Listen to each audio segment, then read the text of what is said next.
whole series of slides come. I do programs, and it was given a name by some. I didn't have a name for a show years ago, so the person that was putting the newsletter together, made up the name behind the feather. So I kind of stuck with it. Um, with this, I've done several different presentations on attracting birds to yard, bird feeders, and maintenance, and the types of food. Um, just any number of topics. In fact, I'll invite, they give me enough notice, I'll let them pick the topic because I love doing the research.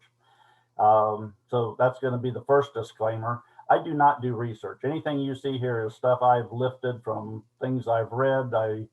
I'm notorious for jumping blue link to blue link in articles, and I follow them and read about them, and I just, just love going where it takes me. So the opening thing in my backdrop is the wing of a sandhill crane, which this one came from Canada when we were up in Vancouver area. You asked what equipment I use. Canon 1D Mark IV camera and a Canon 800 millimeter lens. And with that, for really distant shots, I'll even put on a 1.4 teleconverter. But when I first started, I was told a big lens brings the birds in closer. So that's true. Real quick on feathers. They're pretty much all similarly constructed, even though, the gross appearance will change from downy feathers, flight feathers, there's bristles, just have all kinds of feathers. But the main anatomy is just a central rachis with outer and inner vein. The calamus is the section that plugs into the skin. This is a flight feather, and essentially a flight feather from would be the left wing. But the bare part at the bottom is the part that attaches by means of a ligament to the bones of the wrist. Feathers were broken down. You take from the vein, you go into the barbs interlock with barbules and the barbicels. And when you see birds preening, this is an act of zipping the defects back together. Those little barbules will separate, and I'm sure everyone's experienced, if you take a feather and rub it, with the vein, the little things lock back together. It's because of those little hooks. So here we have, just a snowy owl preening and putting the feathers back together. Other means of feather maintenance are going to include anting, which they'll take ants, crush them, take the formic acid, wipe it on their feathers, and this will stop parasites. Also sunbathing for drying off in the light, dusting to get rid of oils. Basically, with feathers, we're going to be talking color. Color depends upon light, and it's going to be the various reflections, absorptions, refractions, interference, and diffusion. It's just like when you get the refraction here, you break down into here a double rainbow with the colors going from inner to outer, and then it reverses outer to inner colors when you have a double rainbow. This was out my mom's front door in Arkansas. A couple of years ago, my wife and I took the opportunity to go up to John Daly, Oregon when they had the full eclipse. And over a matter of about an hour, we got to watch the sun just slowly eat up the sun. We got to the corona, and finally we get to this. It was instantaneous. It's like someone threw a switch from kind of dust to pure black, and it was the whitest light you ever wanted to see, which I think that was so amazing to me, because you think of the sun as being yellow, but it really was. It just was as white as could be. I ran it through some filters, and you get the basic colors we know of on a rainbow. And so with these selective colors, or that come through in the white light, this is where we get the feather colors. The first type of coloration I'll talk about are pigments. Pigments are chemicals within the structure of the feather that selectively absorb and reflect light. For the brighter colors, we have the carotenoids, carotene and xanthophyll, for the reds, orange, and yellows. Melanins give us mostly the blacks. Melanin is an amino acid. It's an oxidation of tyrosine. It gives us the blacks, gray, kind of a lot of the earth tones, as do the porphyrins. In selected species, the parrots per se, the citizens, we will get what are called polyenos, which are specific that combine with structure. These are pigments by themselves. I have a little slide here. We'll show how this works in a second. Of the colors that we see, no species really has pure red and green pigments, except for the turcos, which are exotic birds. This one I took at the San Diego Zoo because we certainly don't have them in this country. But basically, selective red and green pigments from copper-based pigments, whereas I was saying the other ones are either ingested keratins from plant material.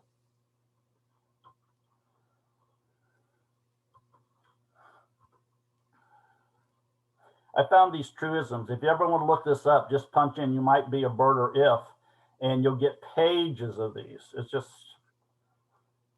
so true. My wife's always so thrilled. We go to a nice, we went up to Vancouver years ago on vacation. The first place we hit was the water treatment plant in Vancouver. So basically, pigments come from the reflection of a certain color. The sun emits white light, which is a combination of all these individual lights. A pigment gets its name from the color it reflects, that which we see. It absorbs all the others. So that is probably the most simplistic color mechanism in a bird. We get the reds for like a northern cardinal, oranges. This has now been changed to the northern red bishop, and I don't see any red on it, so I don't know. But anyway, this is now a countable bird in some areas of the country. But it's now called the northern red bishop, not the orange bishop anymore. We get the yellows that we see in a lot of our warblers. This is a prothonotary warbler, which is basically named after the yellow-robed Vatican clerks. I just love where they get names. I love to chase those too. The yellows of a yellow warbler, named because it's yellow. We start getting some specialized colors. Again, these bright colors are usually from plant pigments, but in the case of the western tanager is a yellow bird. The red comes from rhodoxanthine, from insects it ingests. So when it comes here and starts taking certain insects out of the tree, it actually picks up the pigments, and the pigments are excreted into the feathers. You see this, the pink birds. So many of them are almost white unless they get a sufficient amount of keratins in the crustaceans and stuff they eat, which the crustaceans have eaten, the phytoplanktons and the like. So basically, it still comes from a plant, but it's an indirect route. And again, they're pink all over, upper, lower, backs. The flamingos, this is the one that's been showing up the last 2 years in St. Mark's in Florida. Much easier hike to see this one than it is to go down the Snakebite Trail down in the Everglades, because I tried that once. But again, same thing. They get it from the crustaceans they eat. They have found flamingos that eat solely or mostly plankton are pinker than the ones that eat the crustaceans. Bohemian waxwings certainly have these bright primary colors here, but they develop these waxy tips which, on their secondaries, which is, I think, unique to this family of birds. Anyway, it's named for its nomadic or gypsy type lifestyle. It eats an entirely, I will almost say entirely, 96% of their diet is fruit. So much fruit that if cowbirds dump their eggs in a waxwing nest, the chicks do not survive. They don't get enough fruit. Don't have a specialized enough diet. The waxy wingtips are linked to age and status. Not all of them will have this. It's kind of an age thing. I know in the cedar waxwings and the trees out at my house, you can actually tell when they get them after they've molted and, you know, the like, because that right after they molt, they won't have any of those waxy secretions. Here's a squadron of pelicans. We're kind of trying to exhibit melanin here. Melanin is responsible for the black pigments present on wingtips of a lot of white birds. We'll see it here on the whooping cranes. We'll see it in white ibis. We'll see it in snow geese, Ross geese. And the reason melanin has shown that the feathers are 39% more resistant to abrasion than a white feather. So the flight feathers, which undergo a lot of abuse from flap flop, you know, pulling them through the air, are just more resistant, will last longer than the white. The melanin also makes the feathers less readily degraded by bacteria. Here in the valley, here's a nice example of yellow-headed blackbirds. Again, a carotenoid on the head, melanin on the body. When we get to the brown birds, like this little marbled godwit, we get the pheomelanins and the eumelanins, which are responsible again for, you know, the earth tones, again, the browns and the deep coffee colors and stuff we'll get on these birds. The production of these patterned feathers, here again, different than a cardinal where the entire feather is red. Here's a really interesting situation. These feathers are patterned, and this patterning happens during the embryological development of the feathers. That feather is first erupting from a feather follicle. We'll have a situation where genetics and the like turn and turn off the melanocyte, the melanin. And so basically, as this feather is erupting, it's being striped and painted and checkered as it develops, you know, coming out of, you know, out to the outside world. Seen again in the prairie chickens and the like, we get a situation where you get this really patterned black, brown, oranges kind of, you know, come through the feathers. So it's all controlled as the feathers first develop. For some reason. This used to be, I know when I first started birding, it was a big idea, you know, hey, April is, you know, migration, and certainly it's known for that, as are some of the months in the fall. But literally, it's happening year round. If you'll sit and watch, there's something going through all the time. Other than pigments, we have structural colors. Structures do not rely on pigment, but on the structure within the keratin layers of the feather. Basically, they scatter and refract the light, and it gives us our colors of white, blue, and green, and violet, and the like. White is a color. It's the presence of all colors. And here again, it's structural. So it's simply meaning those structures are reflecting every bit of light that's hitting that pelican is bouncing back. And earlier we noticed when they were in flight, we had the black wingtips. Well, here you can't see any black, just shows that many times the scapulars, the tertials, and everything, the flank feathers are hiding the wing entirely. You know, you can't even see the wing on this bird. But the structure comes from the fact that there's a lower layer of melanin, light goes through the keratin, and all but blue reaches the melanin, so it's soaked up and it's black. But the keratin has vacuoles or pockets in it that reflect the blue light back. It's no different than what you see in no fat or 1% milk. When you kind of get that little bluish tint to it, it's basically just the selective reflection of just the shorter blue wavelengths. So when you see blue in a bird, you're not seeing a pigment. That bird in a deep shadow will almost look black. Indigo buddings are a very common bird back in the Midwest, kind of like our marsh wrens are here. When you go around a marsh, you drive down a country road and you'll hear these singing continually. But this blue color again is basically physics. Green is unique in the fact that it's a combination. It's a secondary color. It's the combination of yellow and blue on the pigment palette. And so we have a situation where the white light goes in, strikes a yellow keratin base. The yellow is reflected. The blue is reflected through the structures of the keratin, and you combine yellow and blue, and you get the green pigments of a green jay, and some of those. I'm trying to think what else. Well, of course, the kingfishers, some of them. The parrots are just a little different. But here again on a green jay, we get a combination on the head of indigos and blues, yellows under the tail, and then the combination color of green in the wings. This is a little Amazon kingfisher along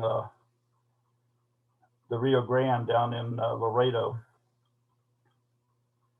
And for your parrots in Bakersfield, basically, these are, again, a polyenol lipochrome. And what it is a particular pigment that combines with the blue reflection.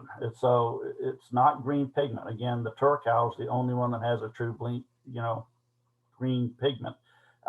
These guys do it by combining with the structural blue to get the green, as do the little rosy-faced lovebirds. These are over in Phoenix.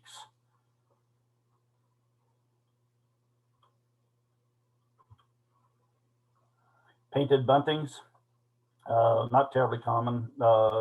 Some in Arizona, but as you get over into Texas and the Midwest, they're quite common. This one I think it took in Florida, to be honest. But these are neat, basically colloquially, siete colores for the 7 colors. And when you get in the Cajun country in Louisiana, they talk about these being I don't speak French, so I'm going to guess non-pareil means without equal. Varied buntings get the different violet blues.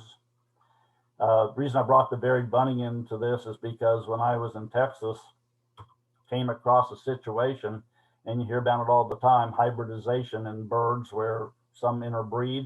Well, we had a situation where a painted bunting and a varied bunting produced little hybrid buntings, which are completely, different than either one of them.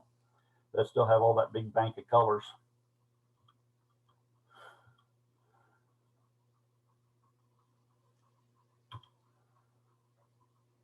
Of all these little, you might be a birder if, I think this is probably the most true.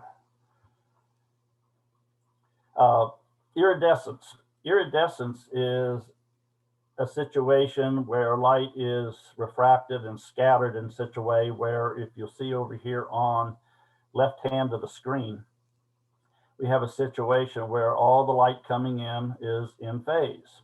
These different light waves hit the keratin layers. Some is reflected, some is refracted. More is reflected and refracted. When they come out, they're out of phase.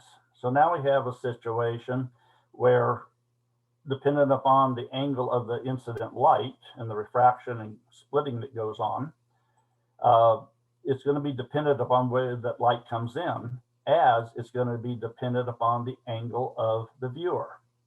Hummingbirds are great at this. They know where to sit and display, and if they want to hide it, a simple turn of the neck and they turn it off.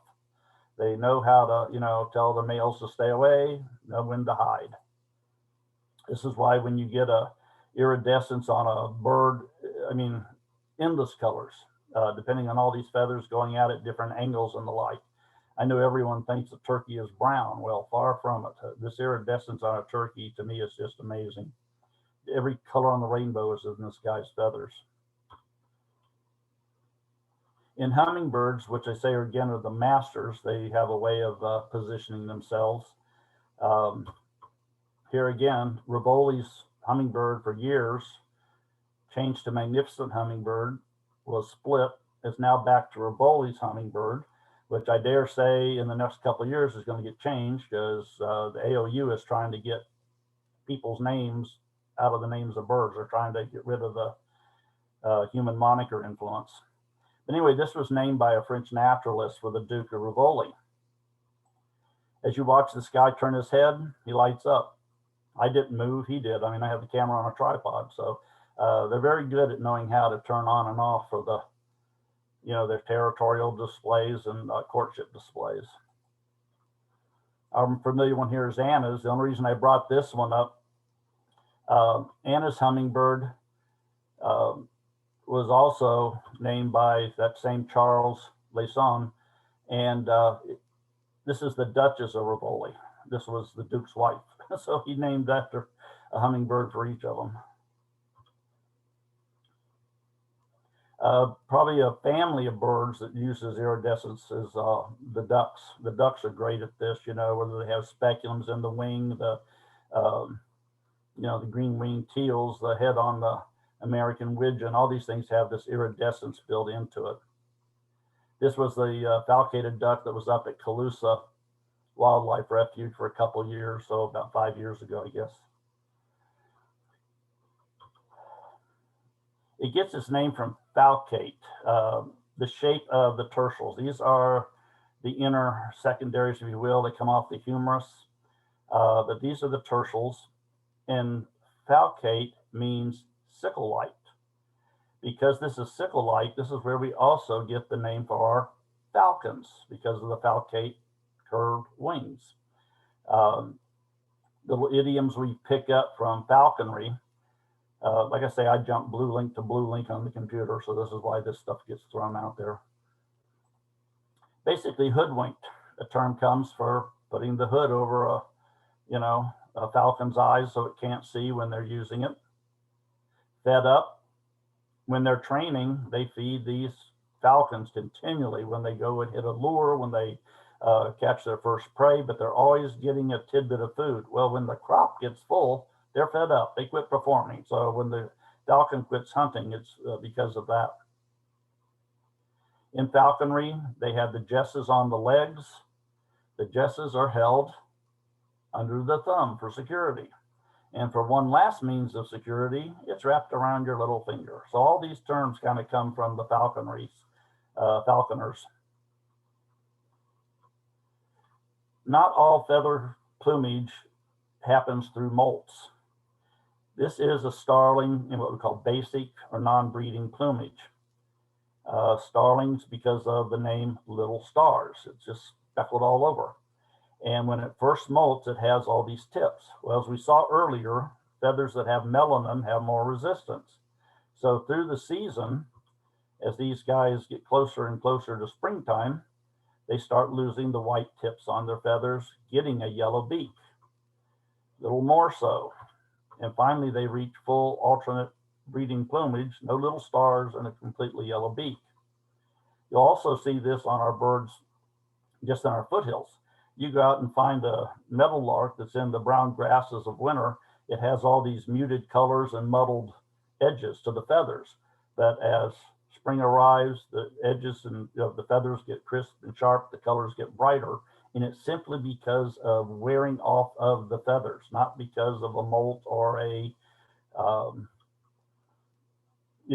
change in the feathering. It's just wearing off of those fragile tips to expose the pretty bird underneath. Dick sizzles, same way. The bib, little muddled here. As the season goes on, it gets real big and pronounced. This was a bobolink in May when I happened to be in Missouri. And again, you see all the muted edges, muddled edges, muted colors. And in a month, when we're up in North Dakota, another bobolink, real sharp, crisp white, sharp at feather edges. So it's just a means of them changing their plumage into a more attractive courtship plumage.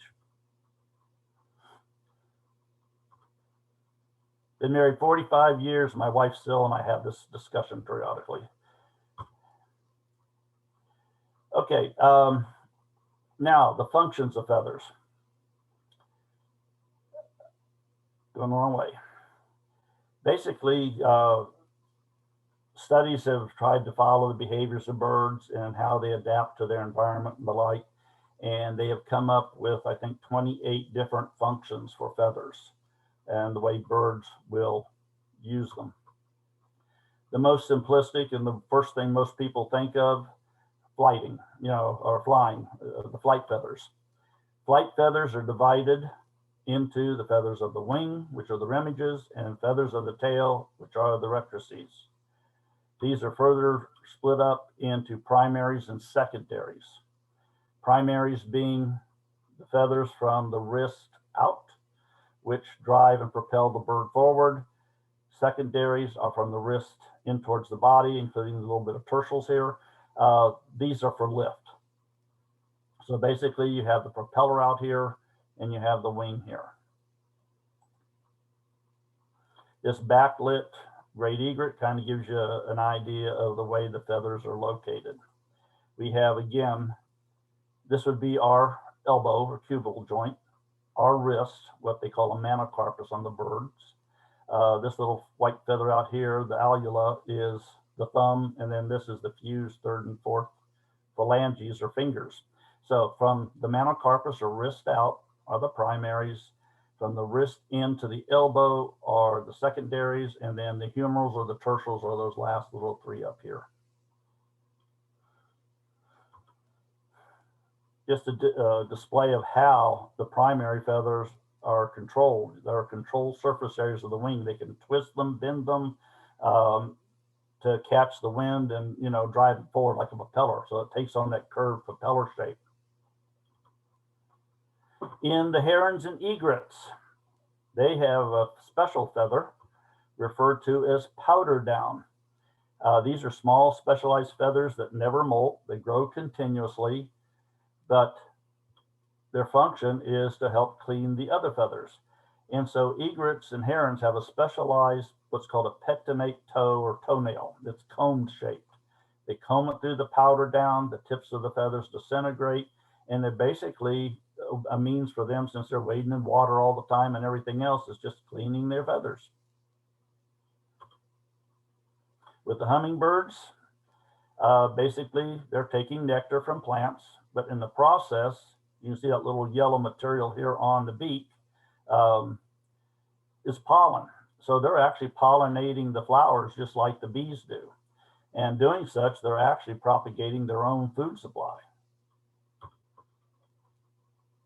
Clark's nutcracker, most amazing bird. This little bird has the best memory of any vertebrate. It is capable of hiding, you know, pine nuts all through the season. It's able to cache and relocate over 50,000 items a season. And they actually shelf date. If they've hidden different types of food, and once, say, a berry starts going bad and rotting, they will not go to any more berries. They will shift to pine nuts. So they actually can keep track of not only the where they hid something, but what they hid and how, you know, how perishable it is. But the purpose of this was to show the insulation of feathers.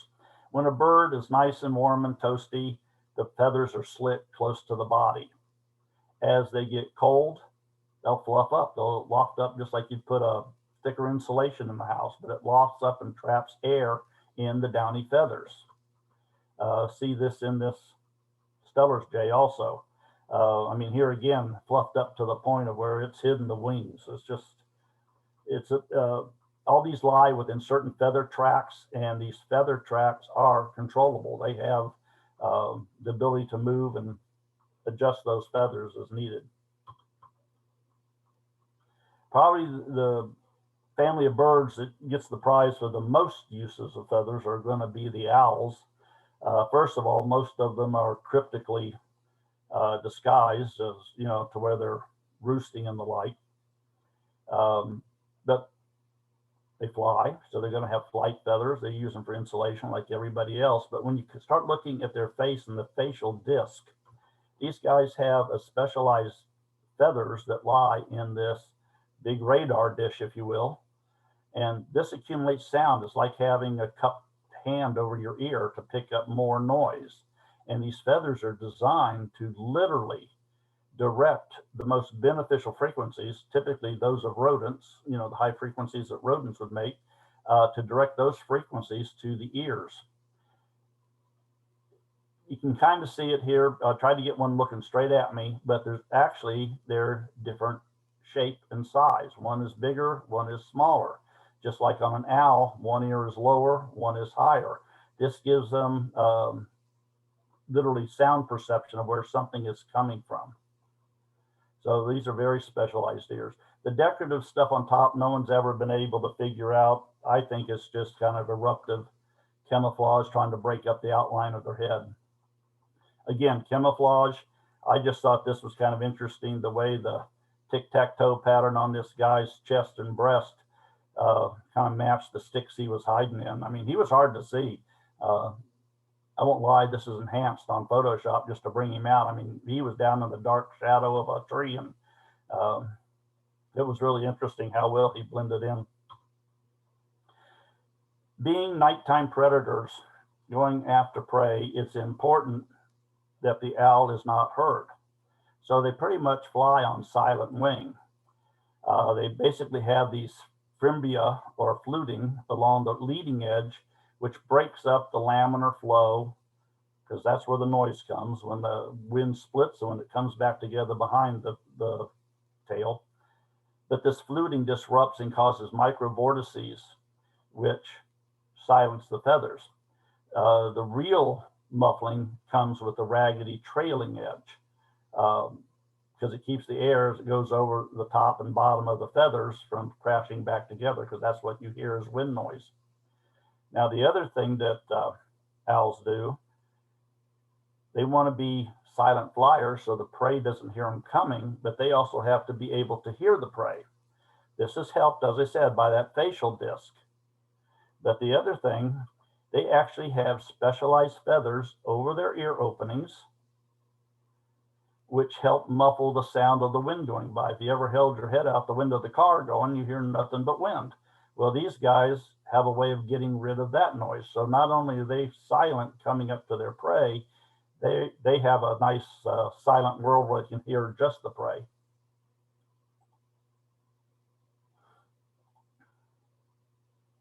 And again, we talked about their cryptic nature of hiding in the tree and nobody seeing them. You can see this little western screech owl kind of hiding in the hole here.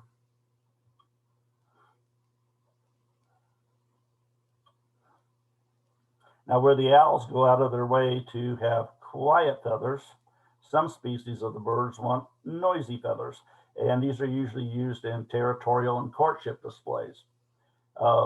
Wilson snipe basically do a winnowing procedure. They'll go up high, fly in a circle, and as they come down to the, make a dive down to the ground and use the stiff outer tail feathers to make this winnowing noise. Another one are the American woodcocks. Everyone always hears about them pinting. Well, the pinting that a woodcock does is a nasal noise. It's a sound they make, snorting, if you will. The feathers are what makes their twittering noises you'll hear about. To me, this is an amazing bird just in the fact it eats its weight in earthworms daily. I mean, I couldn't imagine.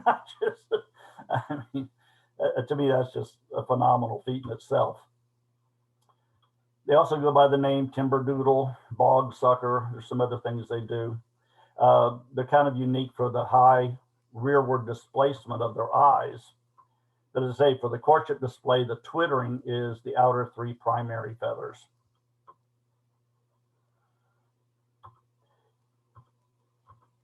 This is basically to help show their field of vision. These guys actually see better behind than they do in front. Their field of vision is kind of aimed towards the point of their bill, where it's much narrower behind their head. And so they spend their whole, as you imagine, you're going to eat your weight in earthworms every day, you're going to have your nose in the mud all day long. So when looking for predators, they have this specialized feature. And they've really carried it to extremes. They have a very highly placed nostril, so they don't get mud in it. But where most birds, in fact, any other bird I know of, has their ear located down in back of the eye, woodcocks have their ear down in front of the eye. So literally they have exchanged their eye and ear location. In doing such, where you have your cerebrum, your spinal cord, and cerebellum, in most birds where the cerebrum lays flat on top of the head, these guys have turned it vertically and then put the cerebellum on the other side. So they've completely rearranged their nervous system. And it's all just for this continual nose in the mud probing they do. Because they do hear them. These guys wobble. If you ever get to watch one, they wobble continually. If you see them walking across a bare open field where they're not even hunting. They can't help but wobble. And they do this just like if you took your hand in soft mud and kind of floated it on top, made the mud wet, and you know, you can float it like they do when they work concrete or something. Well, they do this wobbling and it causes the water to rise and flood the surface worms, and the worms move and then they can hear them. So pretty interesting. Nighthawks, both the common and the lesser that we have here in California, basically also do a noise production with the wings. It's a booming during courtship where they'll flop their wings down real hard and actually boom their wingtips together, and it makes a pretty substantial noise. Now, lacking in the nighthawks, but in the other nightjars, we have what are called rictal bristles. Rictal for the rictum, which is an open mouth smile. But basically, they have these big long whiskers that follow the mouth. Now, this is the beak, but the mouth goes clear back here. I mean, they have a big mouth. And so these rictal bristles, for the longest period of time, here we're going to look at a common paraki. Same thing, the mouth comes clear back here, but they thought for the longest time these rictal bristles were designed to help catch prey. You know, to come along was like a big wire basket. Well, when you see these guys with an open mouth, they don't need any help catching prey. So basically, they've now come to decide that they're probably more of a means of protecting their eye from the prey crashing into their mouth. Other animals have them, or other birds have them, the flycatcher family. You'll see these here, and they've now dissected these out to find out they are located and attached to sensory and tactile organs on the face of the bird. So it's helping for location and spacing or something.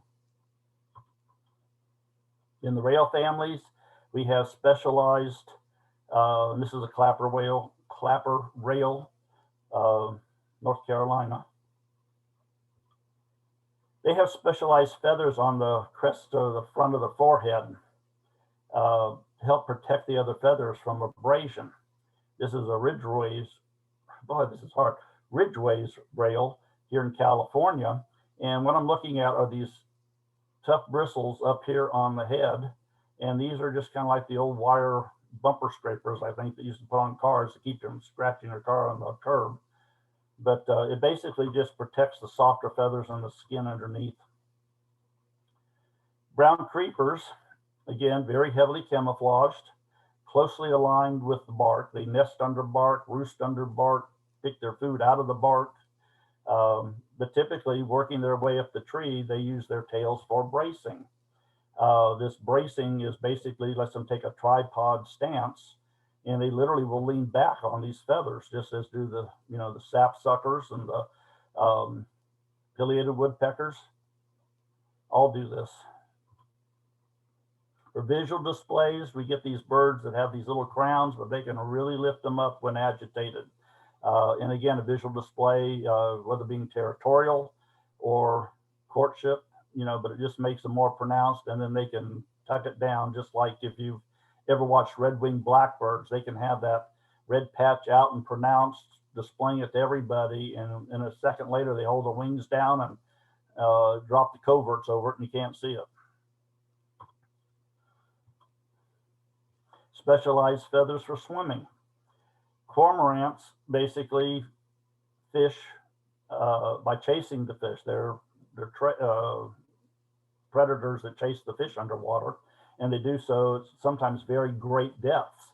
These feathers are designed to truly absorb water to make the bird less buoyant, and therefore it's just like a diver putting on a weight belt. What's interesting about this doesn't take place until about 10 foot deep. They have a air bubble layer between their feathers and skin, so their skin never gets wet. But when they go down below 10 feet, the plastron, or that bubble layer, suddenly disappears. The feathers get wet, get heavy, and they can swim and stay underwater. When they come to the surface, when they come above 10 feet, the air bubble layer reoccurs, the feathers dry. It's actually called spontaneous de-wetting. It happens immediately. So when you see them hanging out like this, They are doing some drying, but that's because they also take in water through capillary action of the feathers. These are just like when they do a little blood stick at the lab in that little tube and the blood flows up. Well, water literally goes into these feathers by design. On the opposite, some of the smaller grebes, they puff up to become more buoyant. It helps them float. When they elect to dive, they simply suck those feathers to their side, collapse the air pockets underneath. They become heavier, more dense, and so they dive to chase their prey.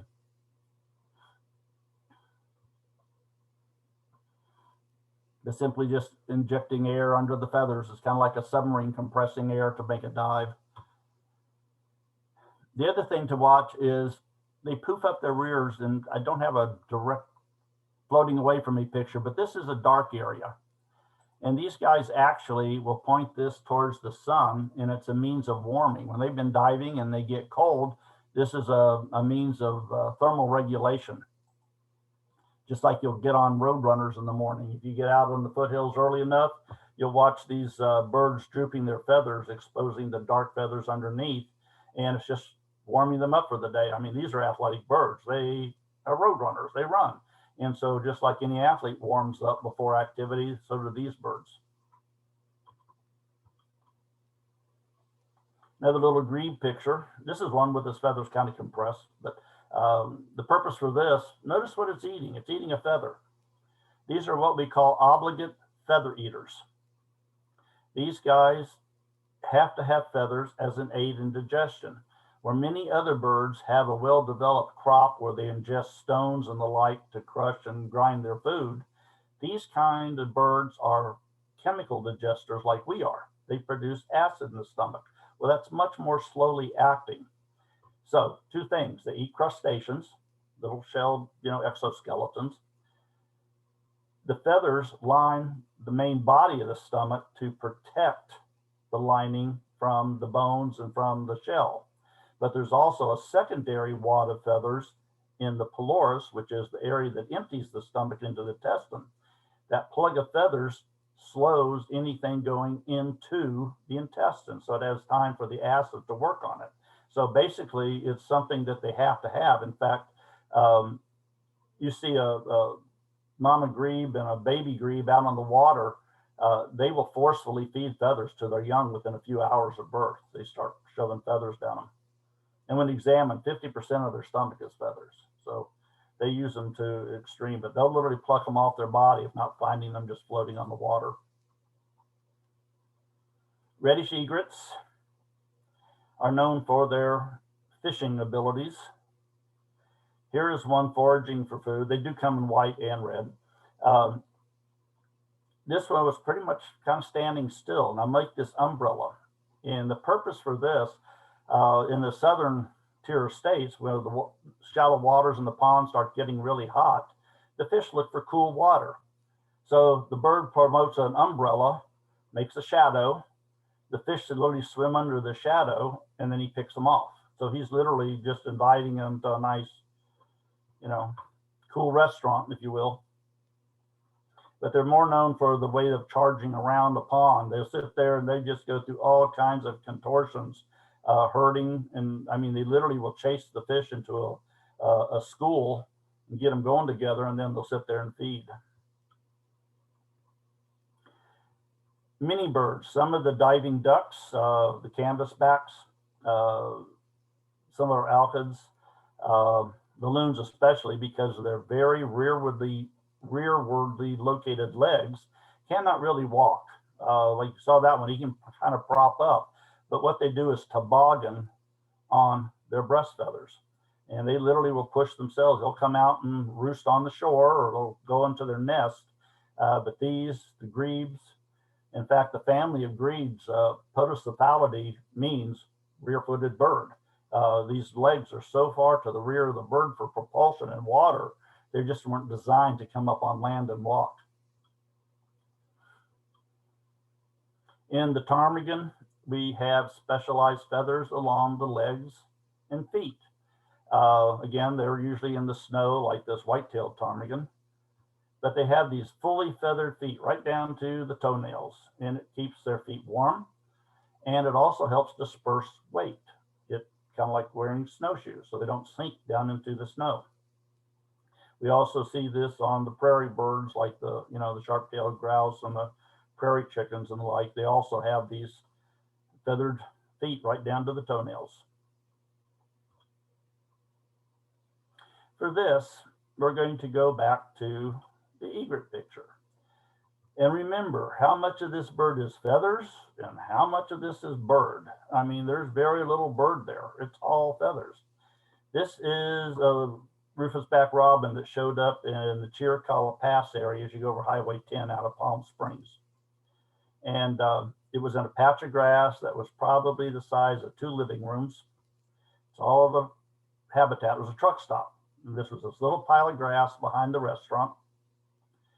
Had to be 50 cats in the area. I don't know how this guy survived at all, but he did it by giving up his tail. He literally had to hang around till he could grow tail feathers and get out of there. But anyway, it's a situation where these feathers are a means of them escaping predators. The predator grabs them, pulls a big claw full of feathers out, and the bird gets away. The feathers will grow back. And one of the more recent things, in fact, just in the last few months I read, which I find interesting, are with the alcids and a sense of smell. A lot, some of these birds, I knew that some of them, the seabirds, had a sense of smell, but they've now actually figured out it's more than just for finding prey. Some of the shearwaters and petrels and stuff will fly upwind, and then when something drifts towards them, I should say it's downwind, they fly vertical to the wind, and then when they smell food, they turn and go to the food. So they do have a sense of smell, and I knew they could smell to get back to their nests and the like. But now what they're saying, in these family of birds that have a sense of smell, they actually produce the odor in what's called the uropygial or preen gland at the base of the tail. But the feathers hold the odor, and they have different odors in different species of birds that use signals, but they're using it for social cohesion, recognition of each other, courtship, and some even produce a very foul odor to deter predators. So I just thought that was kind of interesting. And that was a brand new one. I just made this slide about 2 months ago. So anyway, Claire told me we get to talk for about half hour. I hope I wasn't too long. My idea of editing is to talk faster. And they wanted to know if we have time for questions. We do. If you're wondering, this is a raccoon. I found wandering around when I was birding, and he was in a tree, and I guess I surprised him and he surprised me. But he just kept getting smaller and smaller. So I will turn it back over to whoever has control of the microphones. Claire, I'll let you have the honors, please. Well, I really appreciate you, Gary, spending all this time with us. It's awesome, very interesting. And we should open it up to questions to everybody. So if you have a question, you can just unmute yourself and ask. Hey, Gary, this is Ann and Chuck, and I have a question. Okay. What's the purpose of the wax on the cedar wax wings? Purely decorative. It's a means of, they eat so much fruit, they literally have to have means of excreting the carotenoids. And so literally it's a design, and it comes out the very tip of the secondary. And as I say, it typically seems to be more age and dominant role, the head flock people. Okay, interesting. One other question. The powder down that you talked about in one of the birds, and I don't remember which one, I'm sorry. Is that the same that the cockatoos have? Yeah. Okay. Yeah, a lot of species have it. It's just really well adapted in those birds. The ones where you can really see it, head over to Morro Bay, where they got lots and lots of black crowned night herons, where they're used to people walking around them, and you can get up close. But watch and see how many of these black crowned night herons have gray heads. And it's all from the white of the powder down. They're taking off their chest and rubbing on their heads. And it really does change the color of the bird. Interesting. Okay, thank you.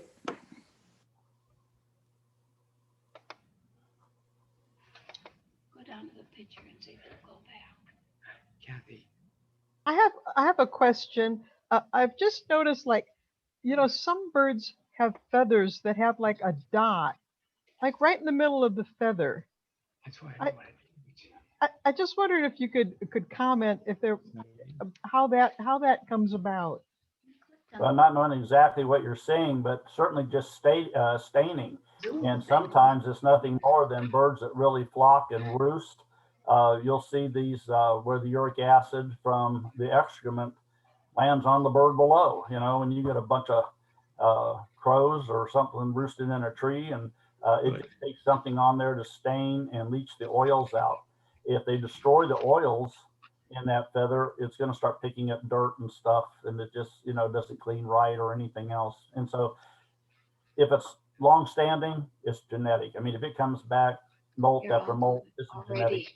If you do get change aberration in birds to the point of partial to complete albinism, they get these leucistic changes. You'll find crows with white wings, and sometimes bilateral, sometimes one-sided. But yeah, I think it was Dr. Campbell just asked that last question. He sent me a picture one time of a cardinal where it was half yellow, half red. I mean, right down the middle, it's like someone took masking tape from its beak to its tail, and one half of the bird was yellow, one half of the bird was red. So it's just, sometimes you will get those genetic aberrations, and the leucistic albinization things are genetic. But as I say, if it's just there for one molt, chances are just got something on it and destroyed the oils in the feather and changed the coloration.